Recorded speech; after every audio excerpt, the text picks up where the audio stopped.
Okay, so I think we'll get started. So good evening, everyone, and welcome to our first ever Women in Financial Services webinar. It is amazing to see you all, or those that have got the camera on anyway, and welcome you all to the webinar in celebration of International Women's Day. So thank you so much for giving up your time to join us this evening. So just a bit of housekeeping before we get going. So we are asking everyone just to put themselves on mute just whilst we're in the middle of the webinar, just so we don't get any interruptions and that we can hear clearly from our four wonderful panelists. And we are going to be recording this session, so if you are making notes or you do miss anything, you are going to be able to watch this back on our FFM YouTube channel, and I will be sending that link out once that goes live to you all, so don't worry about that. As I've mentioned, I know some of you got your cameras on, but if any of you guys want to join in and put your cameras on as well, it would be great to see your faces. We will be taking questions throughout the evening, and I really encourage you to ask as many questions as you want and get involved as much as you can. If you pop them into the chat box, which you'll be able to find at the bottom of your screen, and set your message to everyone just so we can see it, it would be great to get some questions from you all and engaged in this webinar tonight. And just to start off, as to get us all, introduced to the chat box function, why don't you let us know where you're calling us in from? So it'd be great to find out if we are global. We probably aren't, but let's see how far our reach is. So let us know where you're calling us from tonight. So this might be a nice point for me to introduce myself. So it's lovely to meet you all. My name's Chloe Tatton, and I'm your host this evening. I work for a company called Franklyn Financial Management. So I do work in financial services, but I work in marketing and events. So it is a bit different to the ladies that we're going to be hearing from this evening. We're very, very lucky tonight that we've got four fabulous women on our panel, and we're going to have the opportunity to hear from them. To find out all about their roles, how they got to where they are today, hear any challenges they've had to overcome along the way. And as I've mentioned, you guys are going to have the opportunity to ask them any questions that you guys have got as well. So without further ado, I'm going to pass over to our lovely panelists for them to introduce themselves. Okay, thanks, Chloe. Hi, everyone, or everyone's names I can see at the moment. I'm Liz Alexander, and I'm one of the wealth managers over at Franklyn, so the same company that Chloe works for as well. It's great to see you all, and I do hope that you find today interesting and you all take something away from today. Hi, everyone. Thanks for joining us this evening. I'm Danielle Sullivan. I'm the tax partner at Hammond, McNulty Accountants in Congleton. So if you've got any questions along the way, feel free to drop them in the box. Hi everyone, I'm Charlotte Beaumont, and I'm a third year university student doing accounting and finance at Nottingham Trent University. I'm also on a year in industry at the NHS Cheshire CCG.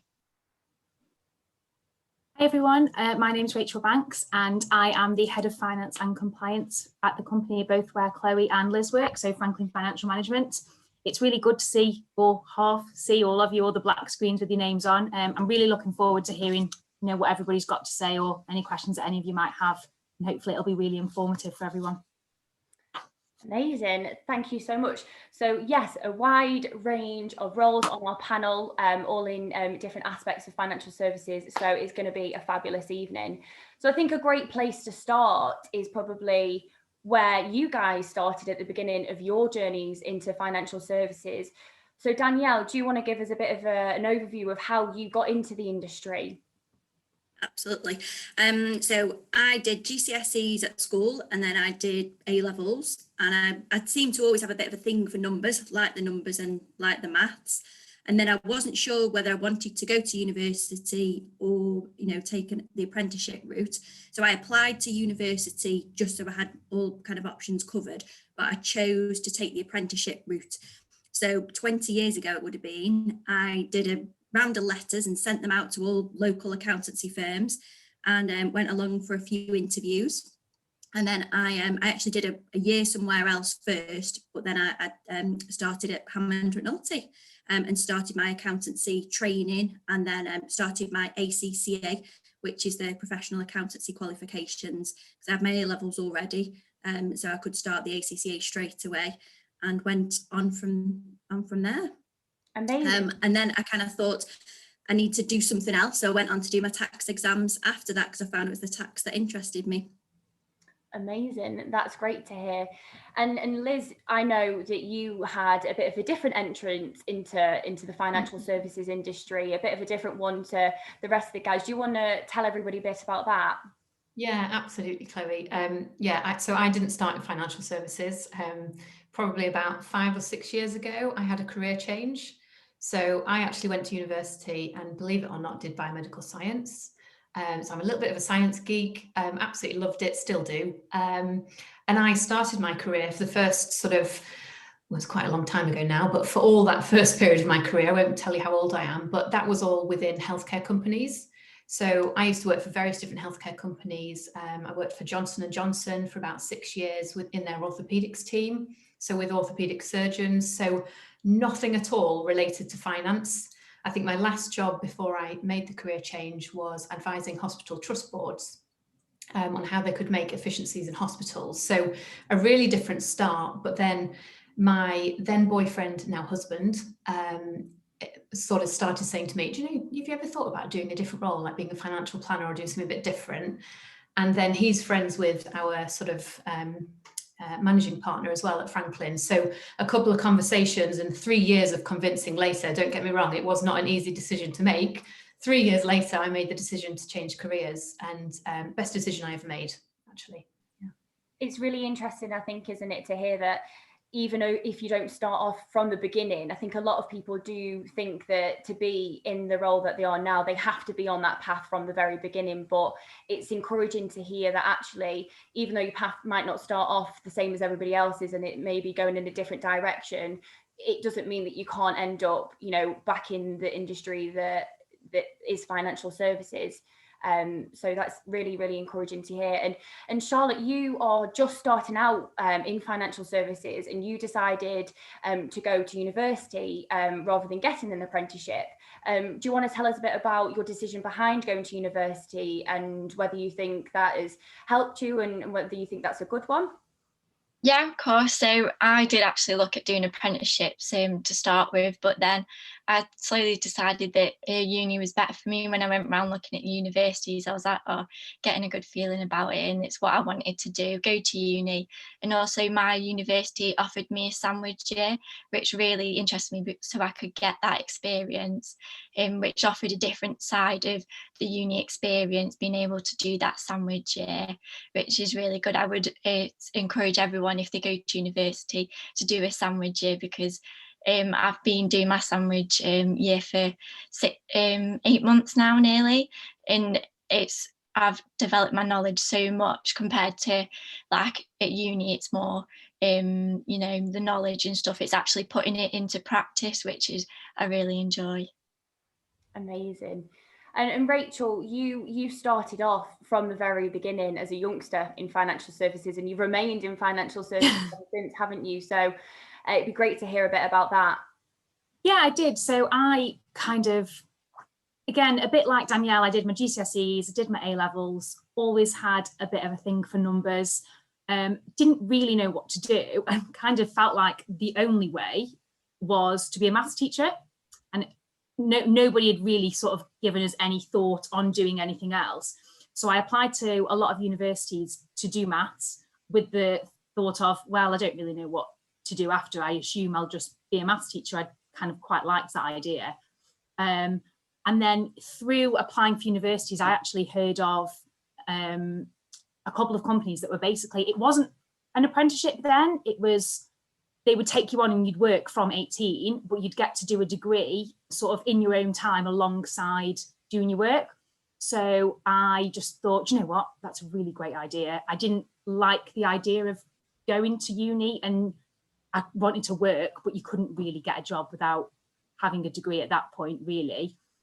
So I live sort of Stoke-on-Trent way, packed up at 18 after doing my A-levels and went down to London to work for KPMG, and did that for about 6-7 years while I got my degree and I got my ACA. And I haven't moved on from the finance ever since. I obviously love it. So well embedded, and now at Franklyn as head of finance, how has your role developed from working for KPMG to coming to a smaller company and becoming the head of finance? How has your role developed in that aspect? Well, it's been a transition, very, very different, but absolutely love the fact that it's really different. I think KPMG is quite a large company. You get very, focused on one area. However, here at Franklyn, I've been able to develop so much to look at so much of a wide and varied part of the business. I feel like I have, much better overview of, how businesses work in general. I get to see so much. So in that aspect, I absolutely love it. I love the fact that I've been able to develop to understand more than just one very specific area. And I think it's definitely something that I want to continue doing. And Danielle, I wanted to speak to you about, I know there's a lot of accountancy and finance students on here, and some people that are interested in that. So as the accountant on the call, what's it like being an accountant? What does a general day for you look like? Can you give us a bit of an insight into that? Absolutely. So that's one thing, and it's probably my favourite thing that I enjoy, other than the tax and the numbers. It's the variety. No day is ever the same. We could be doing accounts, auditing, tax planning, cash flows, sitting down with clients and wealth managers, from Franklyn, and doing wealth planning. No day, insolvency. No day is ever the same. So yeah, that is the variety that I like, just having that variety.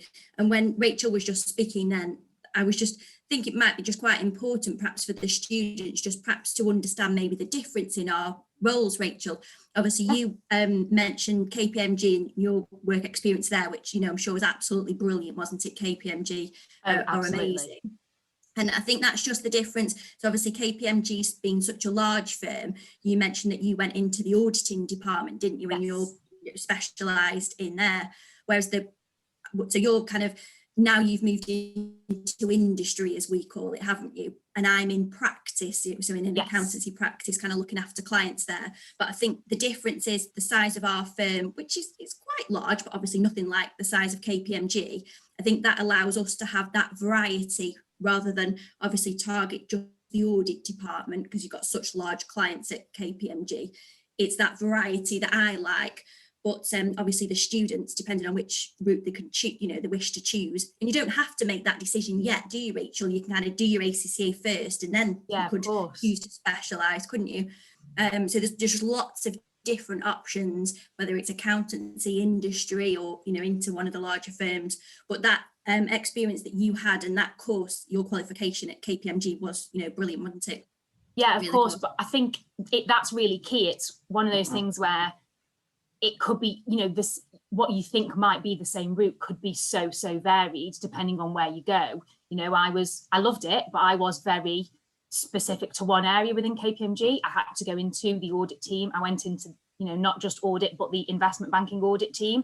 So it was very specific to one company, where I have actually done, 6 months in a practice before I came to Franklyn.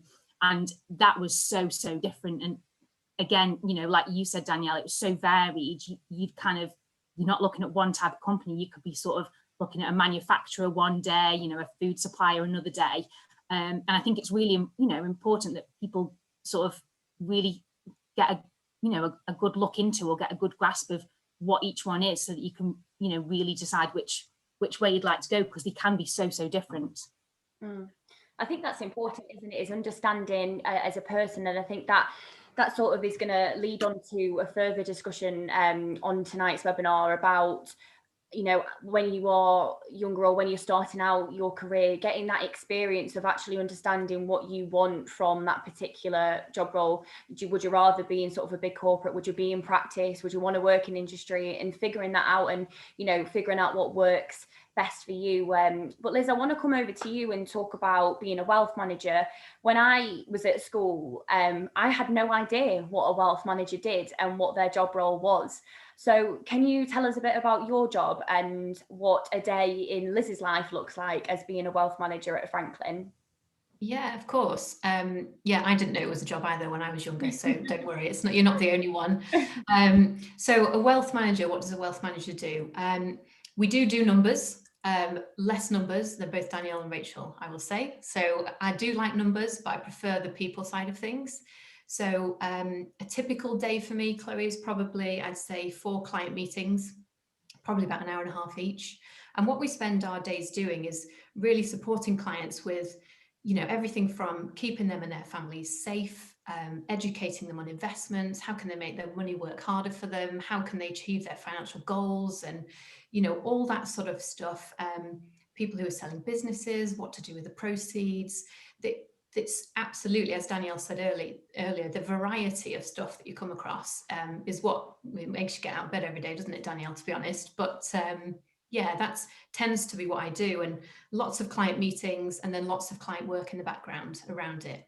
And we link in with lots of professionals as well. So if my clients were doing a specific area that needed some specific accountancy advice, that's where we work really closely with accountants like Danielle and bring them in to sort of, you know, put the pieces together, if you like, and give the clients a good outcome. Of course, and I'm sure there's many people on this call, you know, interested in, of course, getting into financial services. So if you had one piece of advice, Liz, to give to anybody that wanted to go down the route of becoming a wealth manager, what would that be? Great question, Chloe. I think the best thing you could do is probably to talk to people who do the job. So one thing you'll find about wealth managers is we love talking, and everybody's happy to talk about themselves and what they do. But I think probably that would be the best piece of advice, is actually to try and speak to somebody who does the role, really understand actually what it is, because it's not an easy role. It's difficult, but actually if you like all the things we do, that's the best way to learn. So I probably would say pick up the phone or send somebody an email, organize a time for a little conversation. I know I personally am really happy to do that for anybody, because I think if someone had offered me that when I was younger, you know, you can only read so much on the internet, can't you, before you get sort of bored about reading and think, oh, I don't know if I've got that attribute or that skill. So I think actually if you had a chat with somebody, you could probably work out whether it's something you wanted to do or not quite quickly. Of course, Sharon. Do you recommend, is there a particular way of getting into? I know you just mentioned email and picking up the phone, but there's been a lot of talk recently about the power of LinkedIn and actually connecting with people and building your connections up, and how powerful that is. So are you open, if anybody on this call tonight wants to, you know, connect with you on LinkedIn, is that all right with you? Or yeah, so long as they promise not to find the video that was done of me about 4 years ago about my career change, because it's awful. So but no, so, it, Liz, everybody is going to go and search for that. If you want to see about my career changes, there's some video somewhere. But no, I mean, I've got LinkedIn on my phone.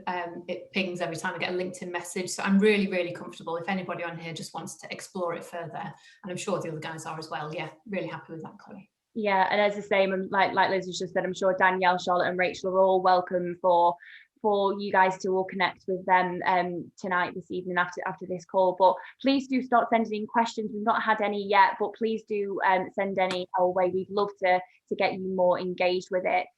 Now, Liz, you never started, you didn't start off in the industry, but Danielle and Rachel, with you guys starting out within the industry, did you always know from a young age, Danielle, that you wanted to be an accountant?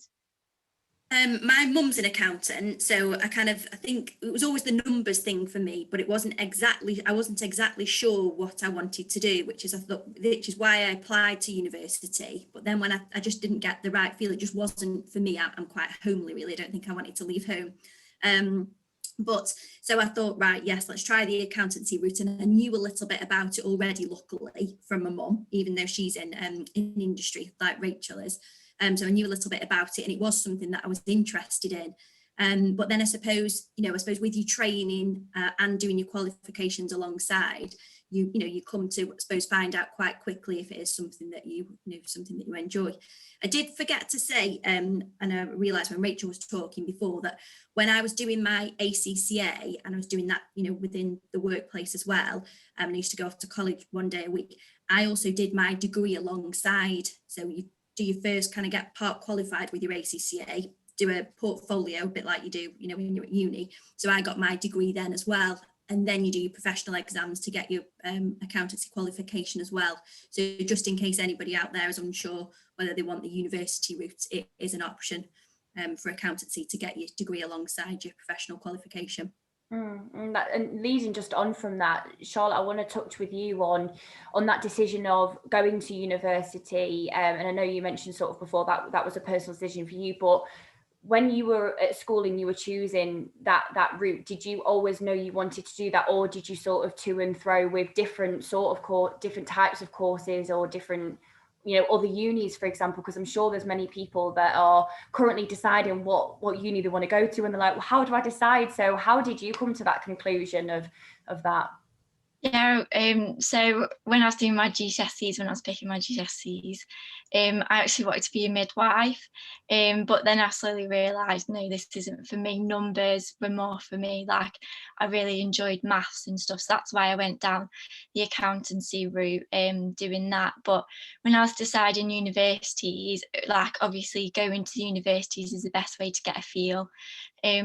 I had a look at different unis that offered that different kind of courses, like a business and a financial management kind of side. And I thought doing the accountancy and finance one, because I'd already had a bit of experience in finance, working, doing a bit of experience. So I knew that that's what I wanted to go down the route with. Yeah, and I definitely agree. I'm just going to add on to that. Charlotte and I actually looked around Nottingham Trent University together, and Charlotte ended up going to Nottingham Trent University, and I decided to obviously get an apprenticeship, and that just sort of reiterates the point of it is completely personable, and in whatever choice you want to go down, we're both very, doing very successful, if I do say so myself. It isn't, in celebration of International Women's Day, we're both doing well on different journeys, and I think it's really important to highlight that as well. So we've touched on a lot to do with sort of universities or going apprenticeships and whatnot like that. But Rachel, do you think that your qualifications are clearly very important, but what is it when it comes to your personality and the traits of a person? What do you think is important for being in financial services, and in particular in your role? Well, you could get a lot of jokes about the personality traits of an accountant now, couldn't you? Exciting. No, I think, do you know what? I think it's hard, isn't it? Because I think everybody really assumes that you've got to absolutely be completely number focused, and that you really need a kind of very dedicated, don't want to use the word nerdy, but very like number focused brain. But for me, I feel like it's a lot more around, you've got to be, you've got to kind of want to know a bit more. You've got to be quite analytical and like to delve into things. I think organisation, to be honest, not just financial services, I guess any job realistically is kind of pretty key. But for me, I mean, I would say that you've got to be quite personable, and you actually need quite a good, the ability to build rapport with different people as well. I think that would be not what a lot of people would say about accountants. I think they think sometimes that you kind of work on your own and you do your own sort of thing, but that is so not true. You do have so much, especially in practice, so it's probably a bit more relevant, with Danielle. You've got a lot of, contact with clients. You are, there is kind of a connection between what Liz and Danielle do there with like helping your clients, and you do need to have those kind of personable skills as well. So I think, I don't know, for me, I don't want anybody to feel that to go down the finance route, or especially the accounting side, that you've got to be really number focused. I think there's a lot more, traits that you could have to you that would benefit the job, probably more than the number side, really. Yeah, absolutely. And I guess, that reiterates the point of, you could have the top grades, couldn't you, in the country, but if you're not actually that personable person who is engaging with the client or with whoever you're speaking with, and you haven't got a smile on your face, what's the point? And I think it's really important that we highlight that actually it isn't just all about getting your grades at school or at university. It's about who you are as a person as well. And I can imagine, Liz, as working client facing, that must be really important for you as well. Yeah, absolutely. Just on the grades point as well, Chloe, just from what everyone else was saying, I absolutely messed up my A levels. So if anyone ever does that, it's not the end of the world. I was meant to get 3 A's and go to Nottingham University, and I did not get 3 A's. I think I came out with a B, a C, and 2 D's or something like that. It was not a great day for me from what I'd expected. But just to give people confidence, it doesn't have to always go to plan. It doesn't. It really doesn't. It's about who you are as a person and how you come back from those things. But yeah, traits wise, I think interestingly for my role, and it's quite controversial, but you know, some of the best traits women naturally have actually to do my role. So, you know, having compassion, understanding, being able to listen, you know, is a really strong thing. You need to be able to listen to what the client's telling you and what they're explaining to you. You know, and we deal with clients that are going through all kinds of life stages. So our job is about building a relationship with a client and taking them on the journey and being with them the whole way. So we see clients every year as a minimum. But you can imagine as life unfolds, people pass away, people get seriously ill, you know, people's job, they lose their jobs. There are so many things that you have to be, you know, you have to be able to listen and be empathetic and, you know, having a high level of emotional intelligence, all things that you wouldn't naturally think someone in financial services needs. But those are the traits that set you apart from just being a standard, you know, advisor or the same for you, Rachel, in your role. I think that that's what makes you different. You know, you've got to be good with people as well. And, you know, and I think for all of us, you've got to want to learn and continue to learn, because one thing the financial services area does is it changes, you know, the tax changes all the time. You've got to continue to learn. You've got to want to learn and enjoy learning, because you have to keep up to date with everything for your clients, really. Yeah, absolutely. So we've got a question here, our first question from Hannah. So thanks ever so much for asking, Hannah. So this question is for Danielle, and Hannah's asking, how did you find the experience of juggling work commitments whilst completing your degree? Tricky, and that was the same when doing so my degree, kind of with my ACCA exams, and then with my CTA, they were probably the worst, the tax exams at the end. Literally, going to work, getting home, and just being really strict with myself, studying in the evening. You know, luckily my now husband, he do everything in the house. He was literally a housemaid and made all the dinner at night and just literally did everything, so I didn't have to do any of that. But it's pure just dedication for that short-term time, but short-term pain for long-term gain in the end. And I don't want to sit another exam, to be honest, but they were absolutely worth it. So it is doable, it is achievable, but just tough going along the way. But, you know, as it would have been for Liz, you know, and Charlotte doing her degree, and Rachel, just everyone all the same, but just worth it in the end. Absolutely, yeah. And I guess that as you start, I think it's always more apprehensive. I know I'm currently doing my degree apprenticeship, and at the beginning you see the amount of work and you go, oh my goodness, how am I going to manage all this? But you just find your ways, don't you? And you sort of, if something doesn't work, you go, okay, maybe I need to work a bit better on this. And then the next time when you come to do your next assignment, it sort of works a bit better. And I think a lot of people will sort of find their own way by just doing it. And sometimes the best way to go about it, you know, is just throwing yourself in at the deep end, isn't it? And just getting on with it and trying. That's it. And everybody normally kind of has a tutor or some form of support along the way, whether you're doing a distance learning course or, you know, where you actually attend college, and some kind of timetable with a plan that you work towards. So you're studying, you know, right, I need to cover these topics in these next few weeks, and that quite often works well, as it does with any exams. You know, everybody at school, I think, does that, don't they? I think they work towards timetable plans. Mm-hmm, absolutely, thank you. So we've got another question here from Alfina. Thank you very much for asking. So Alfina has got a question regarding work experience. She says that she's just about to finish her master's and has no work experience because she's been a full-time mother and also immersed in studies for nearly 3 to 4 years. So what advice can you give me to put my foot on the job? So Rachel, do you want to give it a bit of an insight on how you recommend Alfina to do that?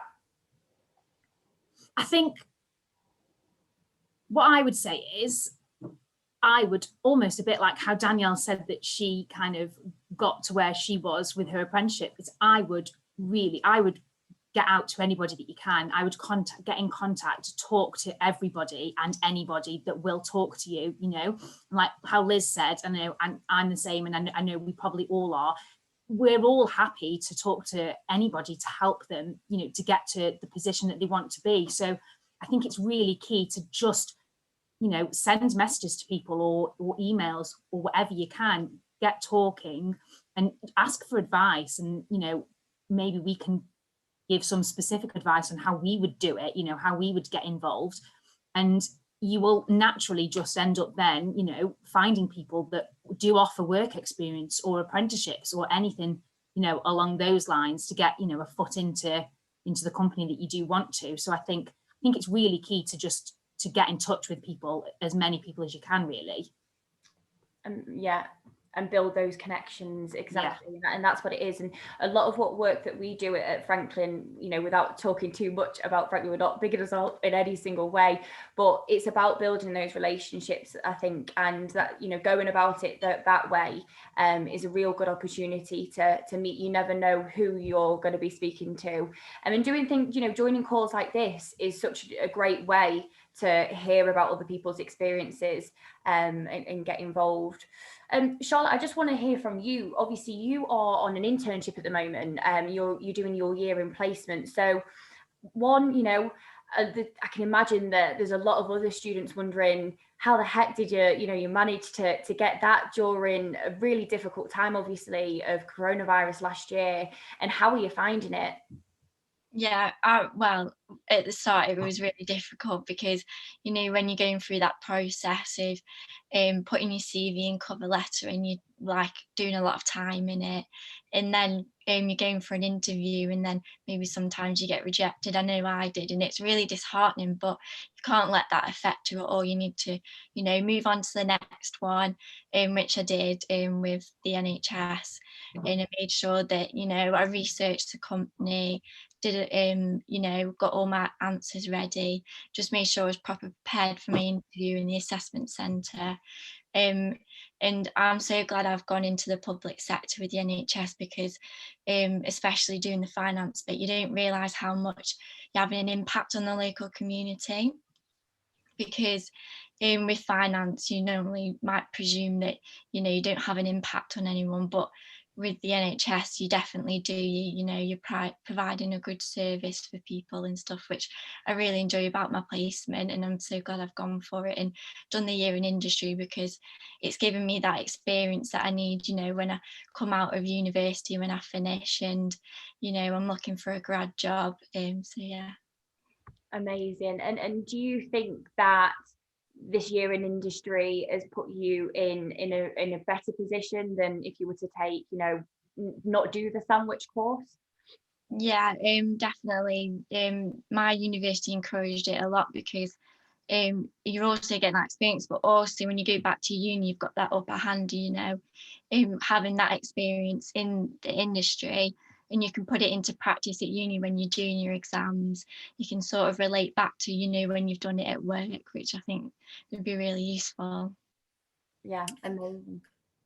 Charlotte, what I think is really good about your course, Charlotte, is that you're going to university and you've got your degree at the end, and that's giving you lots of options then. And obviously it sounds like you found on your sandwich course that you're very interested in, you know, this particular sector, but just having your degree, you know, if that sector wasn't for you on your sandwich course, having your degree gives you lots of options, doesn't it? You could go on to do your accountancy qualifications and go into industry like Rachel, or do your accountancy and go into practice. You've got lots of options still with having that degree. Really good.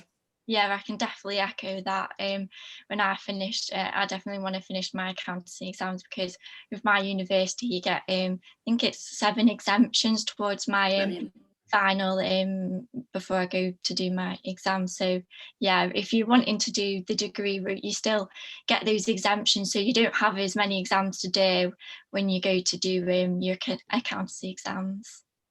Really good. Really interesting to hear all the different routes and how everyone, you know, can get into the industry in different ways. And we mentioned there, we touched a bit on COVID and how obviously it was quite difficult for Charlotte during that period to get that internship. But Liz, how has sort of working as a wealth manager changed for you during the times of COVID? Has it been tough? You know, what's changed? Yeah, that's actually a really interesting one. It has been tough, but interestingly also really good. And there's a lot of positives to come out of it from a work perspective. So of course it's been a horrendous time for everybody. You know, we've had to deal with client meetings where people have been diagnosed with COVID. Sadly, we know people that have, you know, lost parents and loved ones to COVID. So it's had a real profound impact on people's families and their life. You know, as a role, interestingly, I used to travel an awful lot, probably 6 hours in a car on a day, because what tends to happen in our industry is you look after a client and then they really like what you do and they recommend you to somebody they know who lives in London or Peterborough or Newcastle. So then you have to go and see them in their locations. So actually technology has been really helpful. And, you know, while what we do is helpful, sometimes it's not the most interesting. So people actually prefer to dial into a virtual meeting, get the business done. And then we have promised them when we're back open and up and running that we'll do some more social events to build on the relationships with people. So there are good things that have come out of it. It has kept us exceptionally busy because the markets did have a terrible time last year. So a lot of counselling of clients, although our clients are well educated in investments, so that helps, you know, avoid the panic. But a lot of clients have done exceptionally well as well. So it's a real mixed bag, but a busy year, but I'm very thankful that we were busy. Yeah. Yeah, of course. And Danielle, for you guys at Hammond McNulty, how have things been for you during the pandemic? Yeah, you know, we're really pleased that we've been absolutely swamped, absolutely pulled out of the place and just beyond busy. The minute the word furlough was announced, I don't think I'd even really heard of it before until it was announced about a year ago. So yeah, it's just fielding all types of different calls. So yes, there was the usual day-to-day as well, but then it was contact from clients about, you know, or sorting furlough, because we run a huge payroll bureau as well. And then the self-employed individuals that wanted to know about their claims, because obviously their income had suddenly dropped off. And then kind of limited companies about what people owning premises and what grants they could, you know, help, and what local grants, even that isn't something that we normally do on a day-to-day. That's something we just delved straight in and said, right, we need to help our clients, you know, let's give them all the advice. This is, you know, a pandemic and clients are so severely affected, we need to just help them as best we can. And then that was just in addition to all the other, you know, day-to-day that we'd normally be doing as well. So really good, and, you know, not complaining about being busy as well, you know, because a lot of businesses are very unfortunate and they haven't been, you know, busy due to the COVID crisis. Yeah.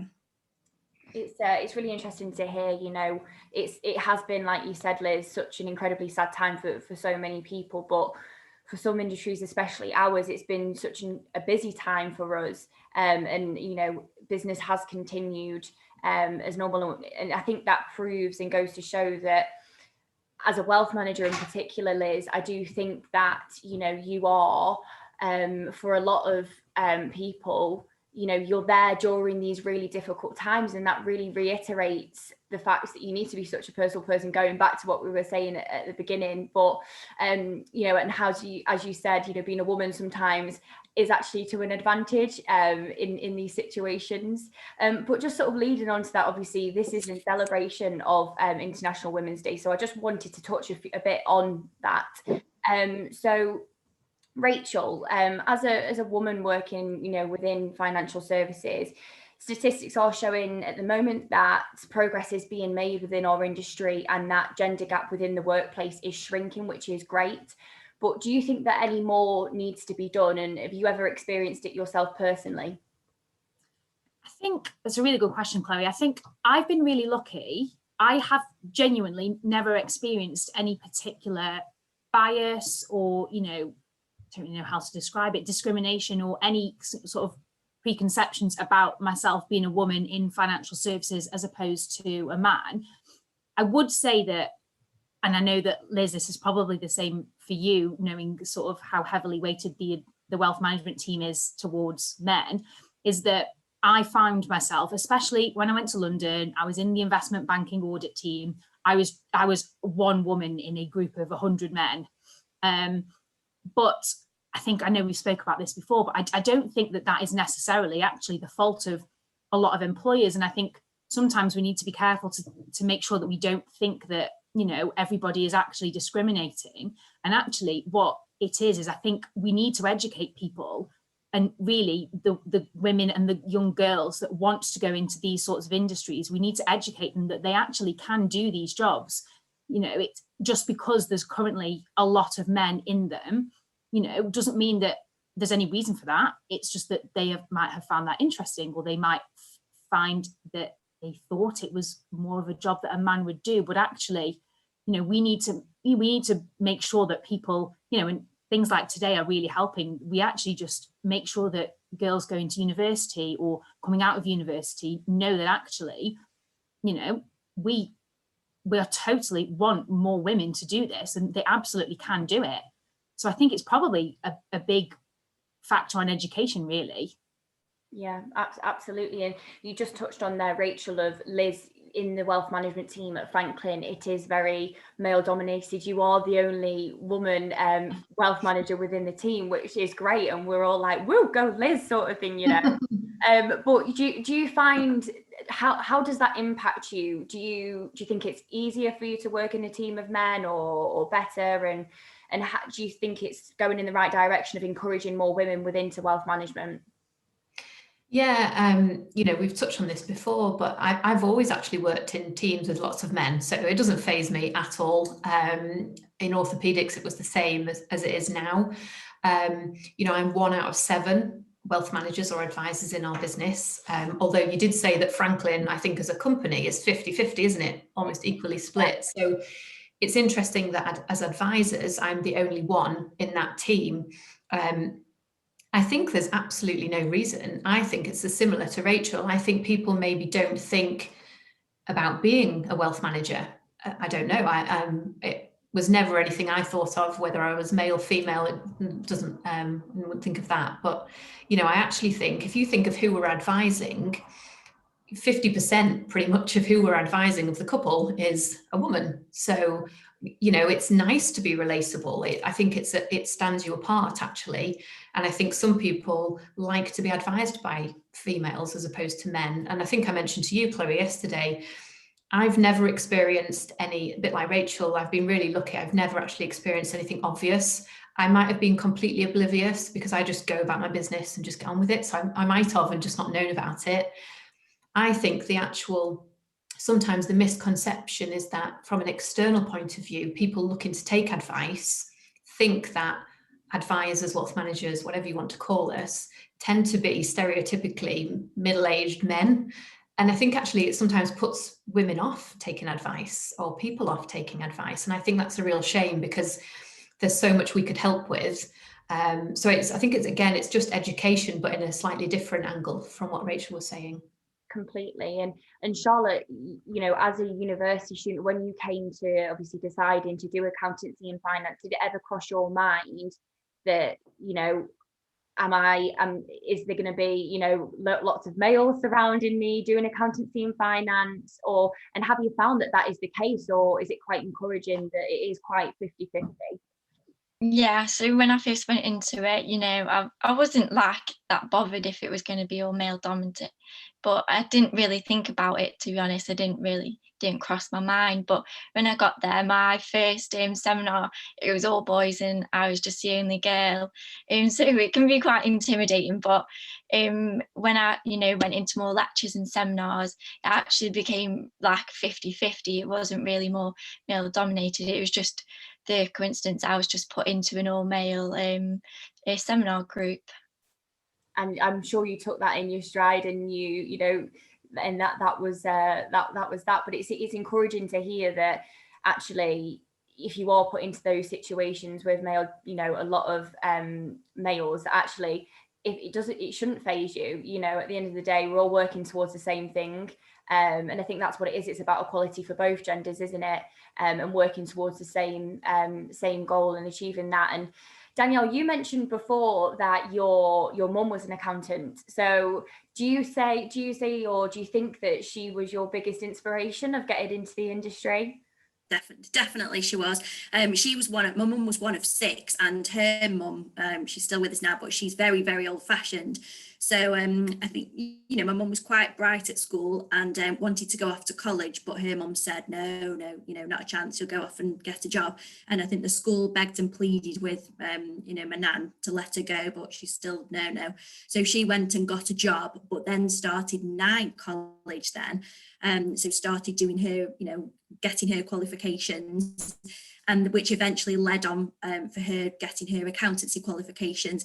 And she worked hard, at nights, even, when I was little, and eventually did get them. But it was a shame that she didn't have that chance to kind of do them, when she was younger. But she's done really, really well for herself. And I think, she is definitely my inspiration. Yeah, and I think it goes back to, doesn't it? And clearly, you juggled your work and your degree, and talking about your family there and stuff, going to night school, and I can relate to that as well. I remember my mum, when me and my sister were younger, going to university whilst she was trying to, single-handedly raise 2 children, keep the house afloat, go to university and study whilst working at the same time. And I think having those women figures in your life who have achieved so much, it is really, really encouraging, isn't it? Now, we've had a question from Sue at Thistley Huff. Hello, Sue. It's lovely to have you on the call. Now, Sue wants to ask the panel, so if you imagined yourself back at school in a maths lesson, what would they have liked to hear their maths teacher say about using maths in their career and the different career routes that they could have taken? And just out of interest, did any of their maths teachers talk about career areas? So, Rachel, do you want to take that one?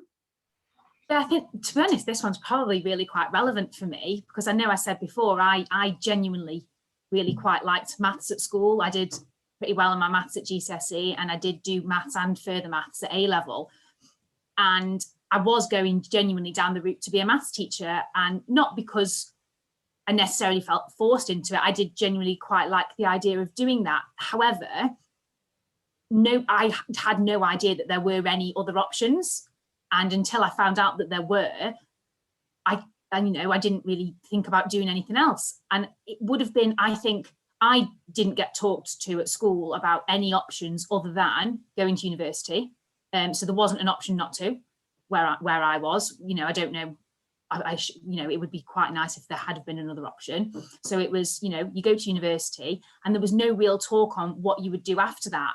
And I think especially for those people who like a subject in particular that doesn't necessarily lead on to a very specific career path, like maths, it has so many benefits that could do so many different careers. I think it would be so useful to have, once a month even, a conversation in a classroom setting of what you can do with a maths, GCSE or A level, or where it can lead you. I think it would be so useful if we could have that, for students to just know that there are so many options that you can do, really. Absolutely, yeah. And I guess it's about, in school, I remember it very clearly, and I'm sure Charlotte, me and you, when we were back at school, I mean, maths wasn't my favourite subject, I've got to admit it, and it was probably my worst subject as well. But I remember I was very lucky at school. My teacher was great and actually brought maths alive and was saying, well, actually, you're going to need to know this for this particular reason, you're going to need to know this for this particular reason. And I think my piece of advice for any student, in a school setting would be, actually, if you like a particular area, subject area, actually exploring that subject area more, and realizing the different routes that can take you. So, like, you said, Rachel, being good at maths led you to going down the route of that you are now, and has inevitably landed you in your role now, which I think is great. And that sort of leads on to a point of, just as we're wrapping things up, looking back on your careers, and Charlotte, looking back at your time at school, is there anything that you would have done differently? And I think I'm going to ask you all this because I think it's really interesting to hear everybody's, everybody's input on this one. So, Liz, would you change anything differently professionally about your career? No, absolutely not. I think about this. I've been asked it before, actually, but no. While on the face of it, what I've done looks a bit odd, and I've kind of changed careers. I wouldn't change anything, because in each different role I've had, I've learned something else. I've met new people. I've learned some personal skills that I didn't have before, you know, increased confidence, all these kind of things. And personally now, as a wealth manager, it's really helpful because I'm advising people who do jobs like I used to do. So actually my worldly life experience, however complicated and odd it looks, actually helps me now. So no, I wouldn't change a thing. And I think sometimes people overthink at the very beginning of their careers, and they think, I remember thinking, crikey, what am I going to be? And you must go down this set path. And I think that's quite dangerous sometimes, because you can restrict, you get like blinkers on. So no, absolutely, I wouldn't change a thing, Chloe, personally. And it's inevitably led you to where you are today. So working in Franklyn and being on this call. So everything happens for a reason, doesn't it? Danielle, how about yourself? Would you change anything professionally, or? I wouldn't know for the particular role that I'm in. So in practice, no, the particular route that I did was suited to me. Whereas if I was going into Rachel's role, let's say, for me, I would have done that slightly differently. So for my particular role in practice, the steps that I took, just because I personally didn't want the university experience, that was fine for me. I suppose somebody else, if they did want that university experience, they could do that and then still follow the path that I took. So yeah, for me in my role, that was, yeah, good for me.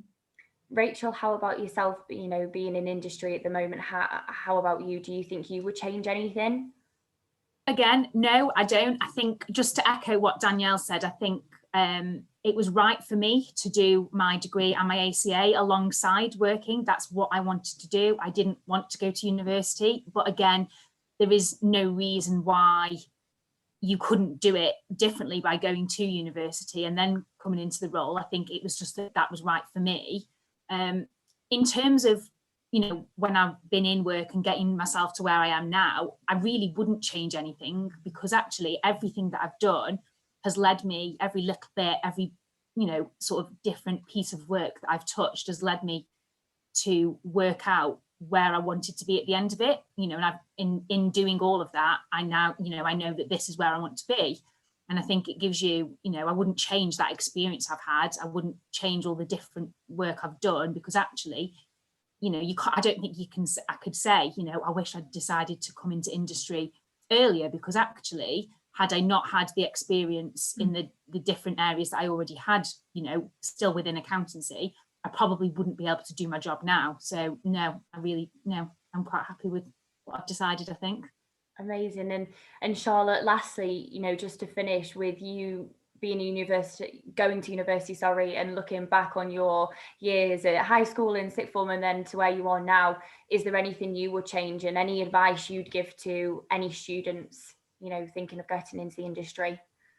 I wouldn't change anything. I'm so glad I've gone down the university route, because when I first started accounting and finance, I knew it's something I wanted to do, but I wasn't sure what route I wanted to go down, whether it's a finance, going into accountancy and practice, or so. Yeah, if you like unsure, maybe, you know, uni might be for you, but I'm so glad that I've done that route, and now I've got the experience so in industry, so I know sort of what route I want to take down finance. And I'd encourage any student to, you know, explore your options and look into anything. If it's an apprenticeship, if it's a degree apprenticeship, I certainly really like the degree side of it and learning new stuff all the time. Amazing. And just like that, it's been an hour and I feel like it's absolutely flown by, and I knew this was going to happen. You know, time flies when you're having fun, but it's been really, really exciting and enjoyable to hear from the four of you ladies. So thank you so much for joining us this evening, and for, you know, giving us an insight into your careers and into your journeys to where you are today. It's been the most enjoyable, so thank you so much. As I said to everybody at the beginning of this, in case you missed it, this has been recorded, and I will be uploading this to our Franklyn Financial Management YouTube channel, so you can come and watch this back and take any, you know, tips. As we said, do connect in with us all on LinkedIn. I think we're all on LinkedIn. Do stay in touch. Email us if you do have any further questions as well. And thank you so much once again for joining us this evening, and hopefully we'll see you all soon. Take care, everyone.